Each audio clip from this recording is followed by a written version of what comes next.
Simon Andy. Donc je rappelle pour les traductions, on a 3 traducteurs qui traduisent du français vers il faut que vous mettiez le langage en canal 6, sur le boîtier ici. Pour ceux qui souhaitent écouter la conférence en anglais, c'est le canal numéro 2. Donc, je tiens à remercier en tout cas nos participants qui sont venus de ça plusieurs milliers de kilomètres. On sait aussi qu'il y a quelques personnes qui ne font pas, on va dire, de leur point de vue, d'un point de vue opposé à la plupart des intervenants. On les a quand même accrédités, on n'est pas pour la censure ou quoi que ce soit. Il y aura même après les 3 intervenants un espace pour les temps de questions. Ils pourront aussi s'exprimer. La seule règle, c'est que ce soit fait dans la décence, la politesse, enfin, le minimum.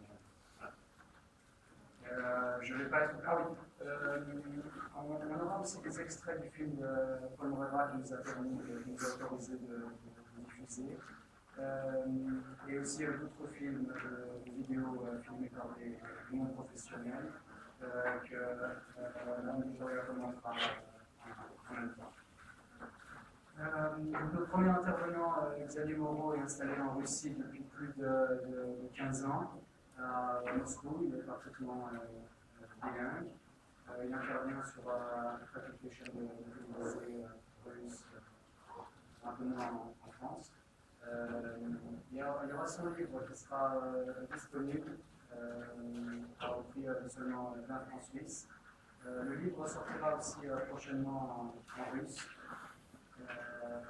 Il y a également le site d'analyse géopolitique Strapol.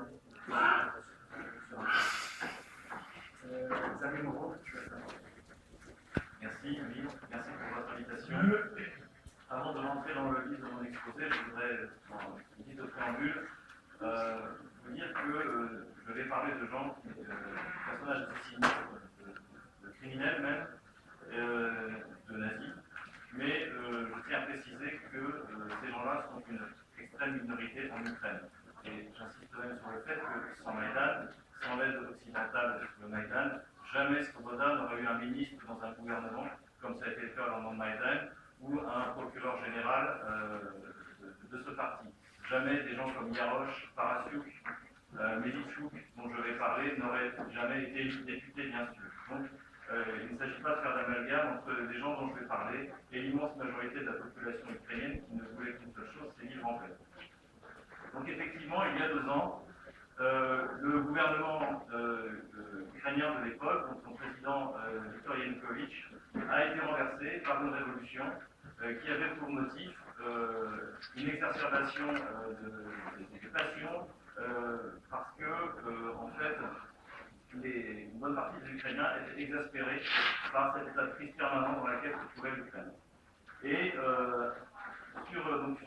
au moment de ce soulèvement, on peut dire, il y a eu différents acteurs. Il y a eu l'acteur, je dirais, principal, qui est la population ukrainienne, une partie de la population ukrainienne, qui manifestait largement les samedis et dimanches, puisque comme tous les gens normaux, du lundi au vendredi, on travaille. Mais il est évident que ces manifestants en eux-mêmes n'auraient pas pu remporter la victoire contre Yanukovych, pas plus que la manif pour tous n'a pu changer le cours de la loi qui était prise en France. Pourquoi? Puisque c'est de la même manière, ces gens-là, du lundi au vendredi, travaillent et ils peuvent manifester le samedi et le dimanche, mais le reste du temps sont des gens normaux. Donc la victoire sur Yanukovych est due à d'autres acteurs que l'on va retrouver tout au long de ces 2 dernières années dans leur action politique.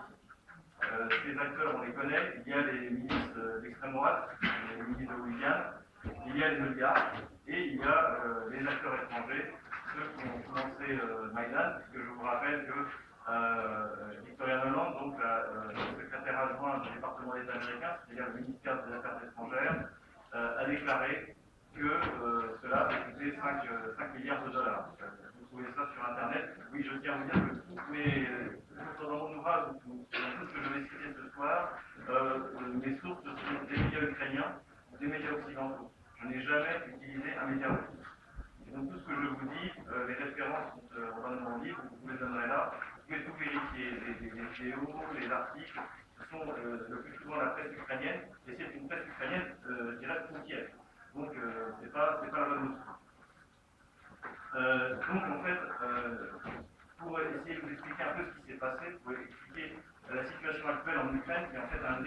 trois forces, c'est-à-dire les forces extérieures essentiellement de Washington, les oligarques et les milices d'extrême droite, eh bien, je vais diviser mon intervention en trois parties. Dans la première partie, que j'ai intitulée Soulèvement et répression, j'évoquerai la manière dont, au lendemain de Maïdan, eh bien, toute partie d'Ukraine n'a pas accepté la fin du processus constitutionnel. Dans un deuxième temps, j'appellerai ça la démocratie impossible. J'expliquerai comment le gouvernement ukrainien et le système politique ukrainien étaient incapables de créer un système démocratique qui fonctionne et les raisons pour lesquelles il l'a fait. Enfin, j'essaierai dans une troisième partie d'évoquer quelques perspectives pour l'Ukraine, comment est-ce qu'on peut imaginer la suite des événements d'ici la fin 2016 et plus loin. Donc, la première partie que je vais appeler soulèvement et répression, eh bien, il faut se souvenir qu'au lendemain de Maïdan, il y a toute une partie de l'Ukraine.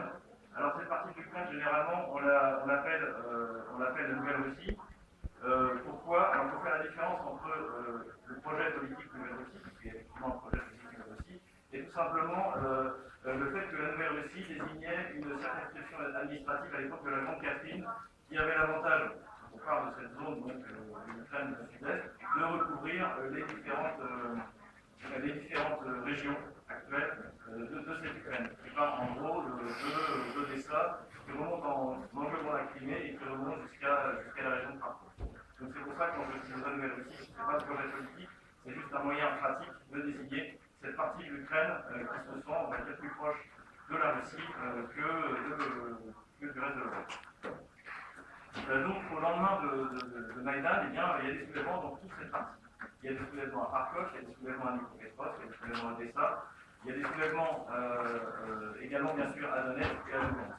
Évidemment, ils ne prennent pas les mêmes proportions qu'on se trouve dans cette partie à l'extrême est de l'Ukraine, donc Donetsk et Lugansk, où il y a une majorité de la population qui est russe, ou dans le reste de cette Nouvelle-Russie, où la majorité est largement ukrainienne, même si c'est une partie ukrainienne russo-ukrainienne. Le problème qui se pose en fait pour le nouveau pouvoir à Kiev, et également pour Washington, c'est la manière dont on va pouvoir reprendre le contrôle de ces régions, qui réclament encore à cette époque uniquement une fédéralisation. En avril 2014, Kiev et Washington sont encore sous le choc de la réunification de la Crimée, qui était quelque chose qui n'est absolument pas attendu. C'était un coup de théâtre qui a beaucoup de monde devant le fait accompli, et en fait qui a commencé à donner des idées justement à toute cette partie qui correspond à la Russie. Et donc il a fallu trouver un moyen. Et il faut bien se dire qu'au lendemain de Maïdan, les oligarques qui ont financé Maïdan, des gens que vous avez sans doute entendu parler, Igor Kolomoïski, par exemple, ces gens-là, en fait, ce qu'ils veulent, c'est tirer les dividendes de leur investissement. À la limite, le fait de rentrer dans une guerre civile globale ne l'intéresse pas forcément. Mais en revanche, pour Washington, l'urgence est ce qu'elle est, pour des raisons aussi institutionnelles. Parce que quelle est la différence entre la Crimée et le reste de l'Ukraine? Et en Crimée, il y a des institutions. Ce qui fait qu'au moment où la Rada est investie par les milices nationalistes, au moment où l'issue d'accord constitutionnel, c'est-à-dire qu'en fait l'Ukraine sort de sa constitution, et bien en fait finalement la seule chambre qui était encore légale, c'était le Parlement de Crimée. Et donc évidemment pour le pouvoir kievan, pour le pouvoir américain, donner des institutions équivalentes aux régions de l'Est de l'Ukraine, ça reviendrait à se mettre exactement devant le même problème. C'est-à-dire que si jamais un jour Kiev décide de rentrer dans l'OTAN, eh bien par exemple le Parlement de Kharkov pourra décider que non, on n'y va pas, celui de Donetsk également, celui de Lugansk également, bien entendu. Donc en fait, dans la construction politique que tentent de mettre en place les nouveaux pouvoirs de Maïdan et Washington, il s'agit d'empêcher absolument cette fédéralisation pour la raison que je vous ai donnée. Il y a également une autre raison qui est plus économique, c'est qu'en fait, les principaux contributeurs au budget ukrainien sont en Nouvelle-Russie. Le reste de l'Ukraine ne trouve pas grand-chose. Et ce qui fait qu'avec une fédéralisation, on a un risque qu'il y a toute une partie de l'impôt qui est envoyée à Kiev, et bien finalement sera retenu au niveau des régions, et ce qui affaiblira bien entendu davantage le pouvoir central. Donc, le point de départ pour moi des opérations de représailles qui visent à reprendre le contrôle dans l'Est et le Sud de l'Ukraine, dont Odessa, eh bien, c'est la visite de John Brennan les 11 et 12 avril 2014 à Kiev. John Brennan est le directeur de la CIA, et c'est lui qui vient, si vous passez l'expression, botter les fesses du nouveau pouvoir ukrainien qui n'a pas vraiment finalement envie de prendre la mesure du problème. Et pour cela, ils vont s'appuyer non pas sur l'armée, puisque l'armée, comme on l'a vu, on a tous en tête ces images, notamment sur l'Alliance, où en fait les soldats arrivent, donnent leur char, leurs armements, ou finalement refusent de tirer dans la population, puisque ce sont leurs frères. Eh bien, ils vont s'appuyer sur la création d'une garde nationale qui va intégrer petit à petit les milices qui vont se créer de la même manière. Et en fait, c'est ces milices qui vont commencer la répression. Alors il y aura évidemment deux types de répression. Il y a une répression, je dirais, dans la partie de la Nouvelle-Russie qui n'a pas su s'organiser militairement. Donc en fait, c'est toute la partie sauf le Donbass actuel, qui est sous contrôle de la République populaire de Donetsk et de la République populaire de Lugansk. Et donc cette répression va être extrêmement violente. Elle va se manifester par plusieurs massacres, par des arrestations. Le premier massacre, je ne m'étendrai pas dessus, puisque c'est celui d'Odessa. Le second, on en parle peu, qui arrive une semaine après, c'est à Mariupol. Il y a également des dizaines et des dizaines de morts, on ne sait pas encore trop. Aucune de ces, bien sûr, de ces répressions n'ont été expliquées sérieusement. À côté de ça, il y a tout un discours qui se met en place pour déshumaniser en fait les gens qu'on appelle séparatistes, alors que je rappelle à l'origine, ils sont fédéralistes. Une manière de les déshumaniser en disant que c'est des bandits, que c'est des sous-hommes, des choses qu'on voit beaucoup sur les sites nationalistes ukrainiens, sur lesquels je vais régulièrement. Donc il y a toute une propagande qui se met en place pour déshumaniser celui d'en face, et qui, à mon avis, aura aussi des conséquences sur la manière dont ces malheureux vont être traités, de ceux qui vont poser ce qu'on dit. Donc, pour vous résumer un peu à la fin de la première partie, ce qui s'est passé donc, depuis 2 ans militairement. Donc, dans toute la partie qui ne s'était pas réussi à s'organiser, il y a eu des répressions sur le site d'Odessa, qui ont été des fois plus discrètes, comme à Dnipropetrovsk, qui est la zone qui est complètement sous contrôle de l'État Polonski. Et donc, dans le reste de cette Nouvelle-Russie, cette petite partie qui correspond à Lugansk et à Donetsk, eh bien, il y a eu des grandes batailles. J'ai défini moi-même en fait 4 phases dans cette guerre. La première bataille, eh bien, en fait, c'est une défaite, la défaite de la DNR et de la LNR en fait, qui est déclenchée par la perte de Slaviansk. Donc Slaviansk, c'est un peu la ville, c'est la plus ancienne ville du Donbass. Elle est à la frontière ouest du Donbass, si vous voulez. Et cette ville tombe en juin 2014 et est prise par l'armée ukrainienne. Et à ce moment-là, en fait, je pense que c'est ce qui décide le président Poroshenko, qui s'était fait élire sur un programme en disant je ferai la paix, je trouverai une solution, une commune avec les Russes en 3 mois. Donc il s'est fait élire, c'est pour ça qu'il a été élu sur un programme pacifique. Et je pense que Poroshenko a été trompé par ses conseillers qui lui ont dit voilà Slaviansk qui est tombé. Et d'ailleurs, on pouvait lire, j'ai cité des soi-disant spécialistes français, des gens comme Bruno Fertret, qui dans le Figaro expliquaient que ça y est, c'était terminé, il n'y avait plus que quelques bastions. Gagné. Et pourtant, ce n'est pas du tout ce qui s'est passé. Il y a eu 3 batailles qui ont été perdues par Kiev. La première, on n'en parle pas beaucoup parce qu'elle arrive au moment du MH17, donc on parlait beaucoup du MH17. Moi, je l'ai appelée la bataille des frontières, qui a eu lieu au mois de juillet, puisque les forces kieviennes ont été envoyées pour essayer de couper le Donbass de la frontière russe. Et donc, ils se sont étirés tout le long de la frontière. Et à ce moment-là, ils ont été saucissonnés par les forces à la fois de la LNR, donc de Lugansk et de Donetsk, et ont été réduits. Et ce qui est intéressant d'ailleurs, c'est que, je cite le témoignage de Yuri Verinoukov, qui est le conseiller pour les affaires militaires du président Poroshenko, qui lui prend la parole à la mi-juillet en déplorant justement le comportement de l'armée ukrainienne, qui est très mal commandé. Il met en cause notamment les généraux ukrainiens, mais il ne parle pas de présence de troupes russes sur le sol ukrainien à ce moment-là. À ce moment-là, le récit qui après va être servi et répété dans les médias occidentaux et dans les médias ukrainiens n'est pas encore au point. Il sera au point au moment de la deuxième grande défaite de l'Ukraine, de Kiev, en fait c'est Ilovaisk. Donc Ilovaisk c'est une poche qui correspond à une perte, à une très grosse perte à la fois humaine et matérielle par l'armée ukrainienne, mais aussi beaucoup par les bataillons, notamment le bataillon Donbass suit une cuisante défaite. Et d'ailleurs, on s'aperçoit que les bataillons sont plus efficaces dans la répression, dans les villes qu'ils contrôlent, plutôt que sur le terrain. Et donc, c'est un problème que va prendre en compte l'état-major qui est là. La dernière défaite, c'est des Baltzevo. On se souvient un peu parce que ça a donné les accords de Minsk II, sur lesquels, pour moi, officiellement, tout le monde se réfère. Ce que je veux dire, c'est que tous les efforts militaires qui ont été faits par Kiev pour reprendre le contrôle de l'Est de l'Ukraine montrent la manière dont ils veulent le faire et leur ambition. Leur ambition, c'est pas de respecter les accords de Minsk, c'est pas de trouver un modus vivendi avec les gens des républiques autoproclamées, c'est ce qu'ils appellent la solution croate. La solution croate, qu'est-ce que c'est? C'est l'épuration ethnique de la Krajina serbe en 1995. Et ça, c'est pas moi qui le dis, c'est eux qui le disent. Ça a été évoqué une première fois au lendemain de Minsk I par Yuri Lutsenko, qui est un des conseillers et un député chef de la faction du bloc Poroshenko au Parlement ukrainien, qui a dit qu'on est d'accord pour des accords de paix si c'est les accords, si c'est comme les accords signés entre les Serbes de Krajina et les Croates. Et en fait, il y avait abouti donc à l'épuration complète de la Krajina. C'était 2 ans de réarmement, et après on chasse, on extermine ceux qui ne veulent pas partir. Ça a été repris par un des conseillers du SBU, donc le SBU, vous allez encore m'en entendre parler, c'est le service secret ukrainien, c'est eux qui, avec les milices d'extrême droite, sont réunis à la terreur dans ces zones dont ils ont peur de perdre le contrôle. Et plus grave encore, c'est-à-dire qu'on est toujours en train de parler de Minsk II, il y a 3 semaines, Ivan Marchenko, qui est le conseiller du ministre de l'Intérieur ukrainien, Arsène Avakov, lui a de nouveau évoqué la nécessité d'obtenir une victoire sur le front de l'Est qui soit l'équivalent de celle des Croates en 1995.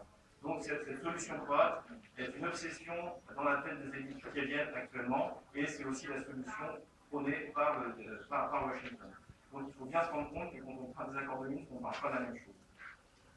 C'est-à-dire que pour Kiev, c'est une pause avant de reprendre la guerre. Ce n'est pas une solution définitive pour le problème du Donbass.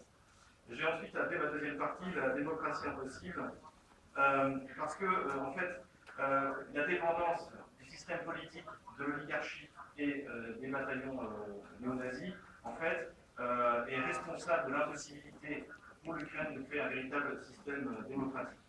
Pour moi, il y a eu un véritable tournant, ça a été les élections parlementaires d'octobre 2014. En Occident, en France notamment, on a présenté ça comme une grande victoire de l'Ukraine pro-européenne, puisque en fait les partis pro-russes avaient essuyé une cuisante défaite. En fait, ce qu'il faut voir, c'est qu'à cette époque, en octobre, la répression déjà existe dans toute l'Ukraine, et surtout ce qui est intéressant de voir, c'est les taux de participation. Donc, les taux de participation dans cette partie qui commence à Nouvelle-Russie est très bas, et notamment dans l'extrême est de l'Ukraine, il est extrêmement bas. Et malgré tout, même dans ces villes où le taux de participation est bas et où les gens sont sous contrôle soit du SBU ou soit du premier secteur, on vote pro-russe. Ou du moins l'équivalent du parti pro-russe, qui est le successeur du parti Yanukovych, qui s'appelle le bloc d'opposition.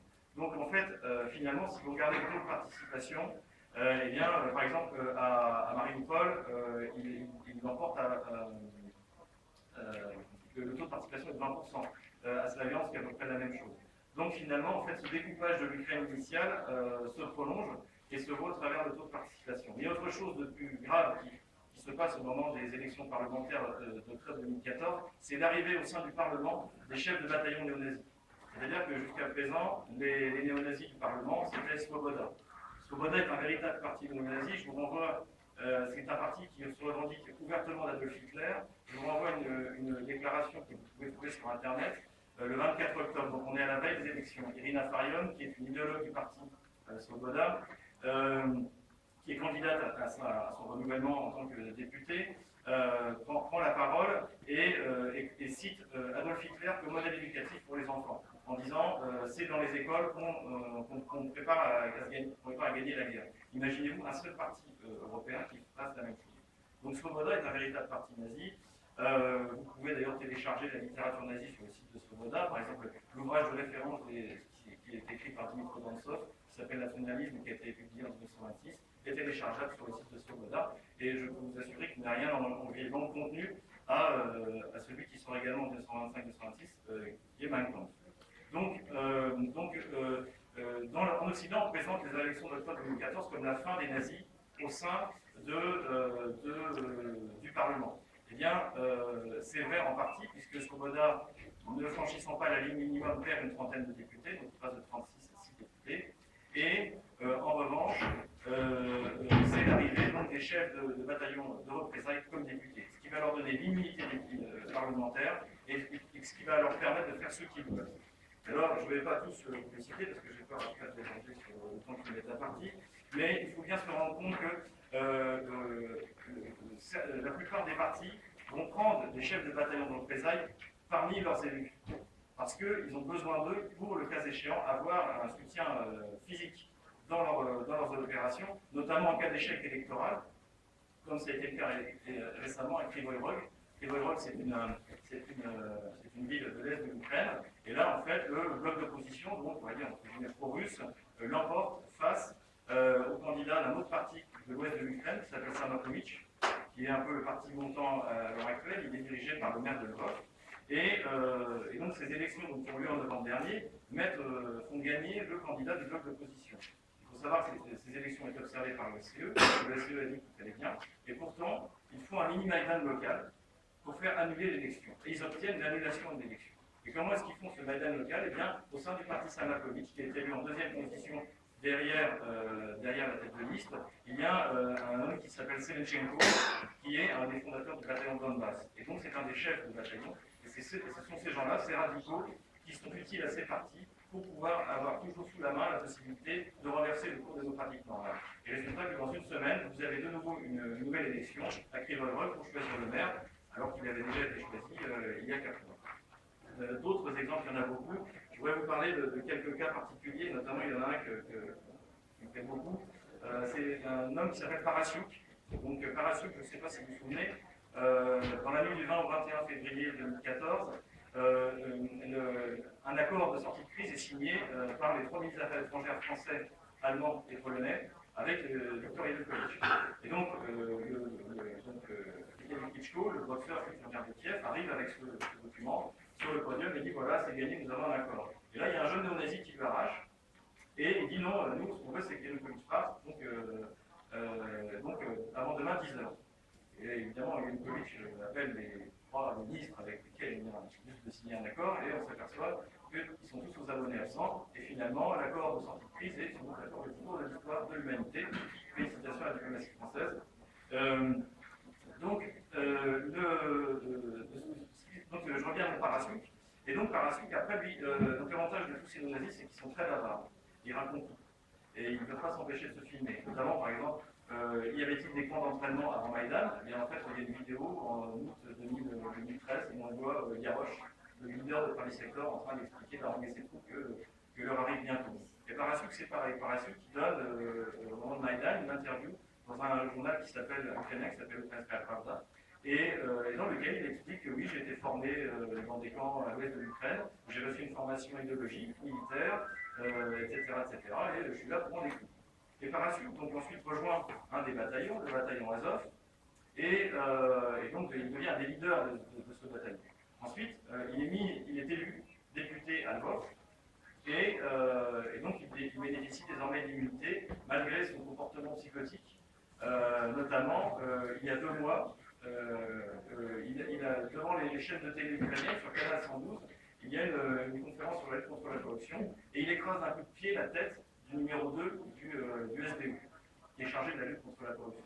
Alors vous imaginez, si un député français ou suisse écrase la tête d'un haut fonctionnaire français ou suisse, vous imaginez bien que dans les jours qui viennent, il va finir en prison avec son immunité parlementaire. Eh bien non, pas du tout. J'ai revu Parasyuk sur la télé ukrainienne il y a une semaine. Il a reçu le drapeau russe du consulat de Lvov, du consulat russe à Lvov. Donc, bien vous rendre compte que même si, au bout d'un moment, quand ça devient trop gros, on lève l'immunité parlementaire de quelques-uns, comme par exemple le leader du bataillon de Igor Mositchouk, qu'on voit dans le film de Morera, eh bien, même si de temps en temps on lève l'immunité à ceux-là, en plus pour de mauvaises raisons, puisqu'on l'a levé pour corruption, alors que ce qu'ils commettent, c'est une infraction épouvantable, eh bien, en fait, le système se protège. Et il y a également un autre exemple que je voudrais vous donner, qui à mon avis aussi est révélateur, et notamment exemple du silence qu'on peut trouver dans les médias occidentaux. L'année dernière, ça devait être au mois de juin 2015, le procureur militaire d'Ukraine est intervenu dans un talk show télévisé ukrainien en direct. Et dans ce talk show télévisé, il a lu les dépositions des gens qui avaient été prisonniers du bataillon Tornado. Le bataillon Tornado, c'est un bataillon de psychopathes et de tortionnaires, puisque beaucoup de bataillons ont été fondés notamment dans les prisons. Même, d'ailleurs, l'homme politique ukrainien Yashko s'est félicité de la qualité des reprises de justice qui incorporaient les bataillons. Et donc, ce procureur général militaire a lu les dépositions des gens qu'on forçait, qui ont été violés par les bataillons. On forçait les prisonniers de se violer entre eux. Donc tout cela, les Ukrainiens l'ont vu. Et je me suis dit, ça, les médias occidentaux ne vont pas le cacher.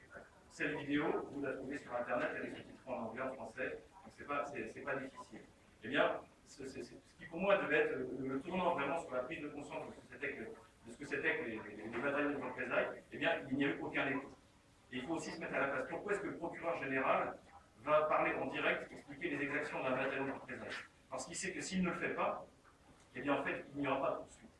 Donc, en fait, ce système politique qui existe aujourd'hui en Ukraine, qui a amalgamé le pouvoir oligarchique qui les finance, les bataillons de représailles à l'origine ont été financés notamment par Igor Kolomoïski, qui leur a donné une base à l'époque. Eh bien, en fait, ces systèmes sont tellement imbriqués qu'il n'y a plus aucun moyen de s'en sortir. Et c'est pour ça notamment que sur l'affaire de Odessa, comme sur l'affaire de Maïdan, comme sur tous les crimes qui ont été commis, eh bien, il n'y a pas de justice. Voilà, je vais bientôt avoir terminé. Quelle perspective pour l'Ukraine? C'est ma troisième partie, je vais essayer d'être rapide. La rupture entre les deux Ukraines, celle dont je vous parlais, donc cette nouvelle Russie et le reste de l'Ukraine, elle a été confirmée par les élections législatives en novembre de l'année dernière, novembre 2015. On a vu même des choses assez extraordinaires, c'est-à-dire que la ville de Slaviansk, qui avait soi-disant été libérée par l'Ukraine, pareil, on a observé un taux de participation très bas, on était encore à 65%, je crois, de gens qui n'ont pas voté, mais ils ont élu au premier tour un maire du bloc d'opposition, donc l'ancien parti des régions, c'était pro-russe, dont le slogan était « Aimer Slaviansk comme Nila ». Et Nila, c'est une prisonnière politique, elle est en prison parce qu'elle s'est rebellée contre Maïdan. C'était l'ancien maire de Slaviansk. Donc les gens, contrairement à ce qu'on a dit, il n'y a pas eu de libération de Slaviansk, il y a eu une prise de Slaviansk, et les gens de Slaviansk, ils cherchaient une seule chose, c'est de rentrer dans le Donbass. Il faut être réaliste. À Mariupol, c'est pareil, élu au premier tour un candidat du bloc d'opposition.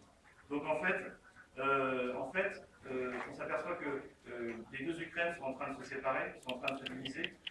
Le pouvoir qui est vaincu a besoin des bataillons de représailles pour mater non seulement les potentiels les manifestations politiques, mais maintenant même les manifestations sociales.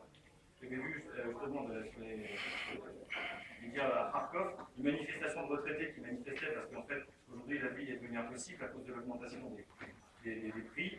Eh bien, en fait, a été dispersée par des néo-nazis locaux.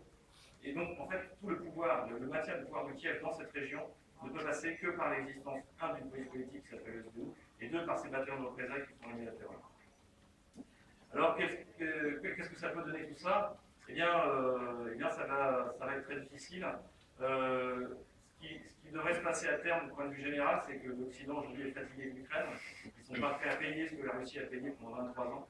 Ils se sont fait tirer l'oreille pour payer 6,5 milliards depuis en un an et demi. Aujourd'hui, alors que la nouvelle tranche du FMI de la n'a pas été versée.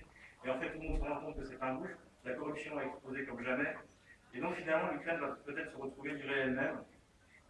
Et c'est là que les choses peuvent devenir vraiment dangereuses. Parce que tous ces gens à qui on a donné une arme, et ça l'histoire le prouve, tous ces gens qui en fait n'ont appris à vivre que par la violence, eh bien vont continuer à le faire.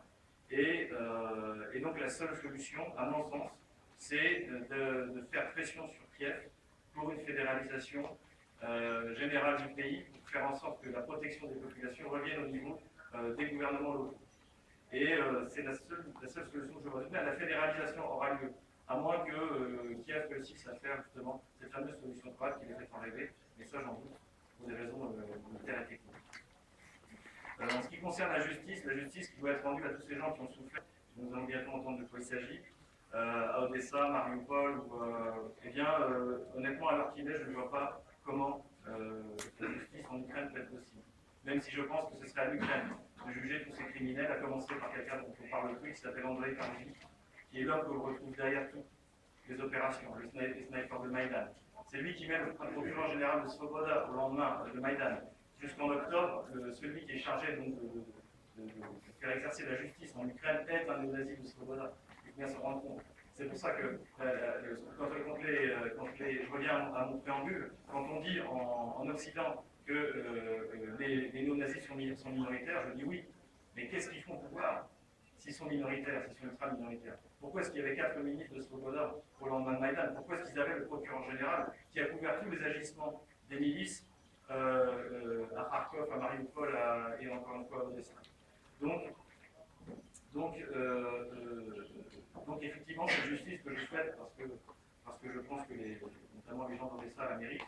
Eh bien, pour l'instant, la seule chose qu'on peut espérer, c'est au moins une investigation internationale, parce que pour l'instant, comme vous allez le voir tout à l'heure, rien n'avance. Et cette justice, eh bien, les parents des victimes, eh bien, en ont besoin.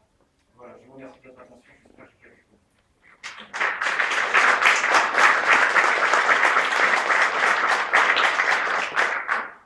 Merci M. Moreau pour cette brillante analyse géopolitique qui peut faire un peu de temps.